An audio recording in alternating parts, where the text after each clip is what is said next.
eu fico muito feliz quando eu paro para gravar esse tipo de vídeo. É muito legal, sério, de verdade, assim. Principalmente porque aqui a gente lança tendência. Deve ser o único jornal do mundo onde o apresentador ele grava de chinelo e meia. Então eu fico muito honrado com mais esse título aqui pro Dois Quadrinhos. Primeira notícia do dia. Panini tem planos para publicar a fase Ultimate do Miles Morales Homem-Aranha. Essa informação é do César Gaglione. Obrigado, César, por ter compartilhado a notícia. E, assim, eu queria, obviamente, que a Panini publicasse a fase Ultimate clássica lá com Peter Parker dos anos 2000, que inclusive deu início a todo o universo Ultimate da Marvel, que depois veio Supremos e tudo mais. Mas eu entendo eles publicarem a primeira fase do Miles Morales, que saiu ali por 2011, porque né, a gente tem o Aranhaverso no cinema.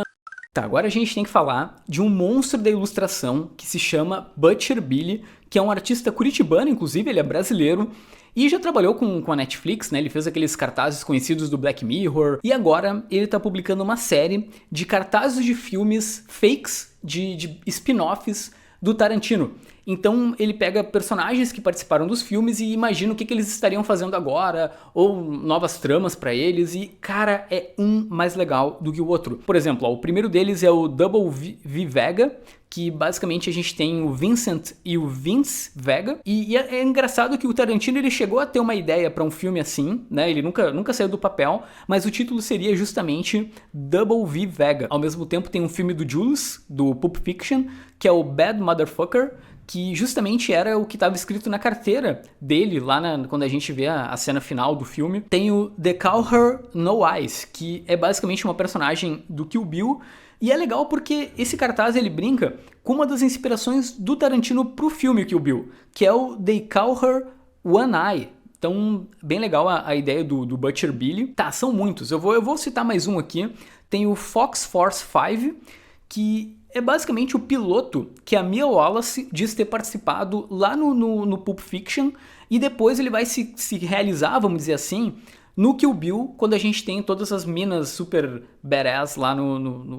Tá, vamos falar de uma notícia de Sandman, mas calma, não é muita coisa. Agora, se tu pesquisar na Netflix Sandman, tu encontra uma página inicial de uma futura série, ou seja, ela foi adicionada, entre aspas, ao catálogo, e não é uma grande notícia, na verdade, porque não diz nada, mas é legal, acredito eu, pros fãs de Sandman, porque tu pode ali abrir e ver uma tela preta, escrito Sandman. Na verdade, deixa eu comentar um pouco a ideia da série. Eu tava pensando, de início eu fiquei meio desmotivado, porque é difícil uma série de TV ter um orçamento para bancar algo como Sandman, sabe? Exigiria muito efeito especial, tipo uma temporada inteira no inferno, mas eu tenho esperanças nessa série porque o Sandman, ele não precisa ser necessariamente uma série sobre o Morpheus o tempo todo, até porque em boa parte da série a gente tem o foco em outros personagens que na verdade estão sendo aconselhados pelo sonho. Enfim, eu tô bastante na expectativa com essa série do Sandman na Netflix. Bando de Dois ganha versão colorida pela editora Zarabatana. Sim, se tu entrar agora no Catarse, tu vai poder encontrar essa nova versão do quadrinho, que é uma HQ ultra mega premiada, que já foi publicada inclusive lá fora. Eu até levei pra ele, acho que numa Comic Con RS, e peguei aqui um sketchzinho, ele faz uma cabecinha. Bando de Dois é muito legal, eu recomendo que tu leia. Faz algum tempo que eu li, na verdade, foi o segundo vídeo desse canal, faz quase 7 anos que eu li. Enfim, tá o link aqui embaixo se tu quiser apoiar o projeto da Zarabatana. Tá, precisamos falar sobre Rob Liefeld. Por quê? Porque o cara causa, não tem, e obviamente é a intenção dele causar. Mas vamos lá, depois de prever o fim da DC Comics e de mandar um faz melhor então para toda a geração atual de criadores da Image, Rob Liefeld ataca novamente. Agora a vítima dele foi a geração dos anos 2000, sabe? No caso a década de 2000, de 2000 até 2009. O Liefeld ele disse que não curte os quadrinhos desse período e caso, por exemplo, a casa dele pegasse fogo ou rolasse uma enchente, ele não se importaria se os quadrinhos desse período fossem destruídos. E agora tu vai me dizer assim, Vini, por que tu tá criticando o Rob Liefeld? O cara tem direito a ter opinião. A gente tem que definir algo assim. Uma coisa é ele ter opinião. Outra coisa, parece que ele fala com ódio dessa época, sabe? É até curioso, porque é justamente a geração que sucedeu o trabalho dele ali na Image, né? Ele é a geração dos anos 90, então a gente tem um novo período a partir dos anos 2000. Vamos começar pelo seguinte. Eu não sei se ele não leu, que é bem provável, mas a quantidade de coisas legais que tem ali nos anos 2000, pega, por exemplo, o Grandes Aços Superman do Grant Morrison saiu nesse período, a fase Marvel Max, né? O selo Marvel Max foi criado nessa época, então aí a gente vai ter Jessica Jones, o Justiceiro Max do Garth Ennis e tanta coisa legal. Pensa na Vertigo, Fábulas, Y, Sem Balas, que são séries assim que reinventaram o selo. Eu não entendo o Liefeld assim, porque ele quer chamar atenção, mas ele, por exemplo, se queima com os próprios amigos, né? Os colegas de profissão, porque o próprio Jim Palmiotti, ele foi lá comentar no post de Liefeld com o trabalho dele. Ele falou, nessa época teve, por exemplo, a minha fase no Jonah Rex. Então, sei lá, tu gostaria que esse quadrinho queimasse, sabe? Então fica um pouco esquisito ele fazer esse tipo de coisa. Mas pra mim, ele parece um amigo que eu tenho aqui de Porto Alegre, que é um cara que não lê quadrinhos há muito tempo. Ele, na prática, se esforça pra não gostar das coisas que saem hoje em dia, sabe?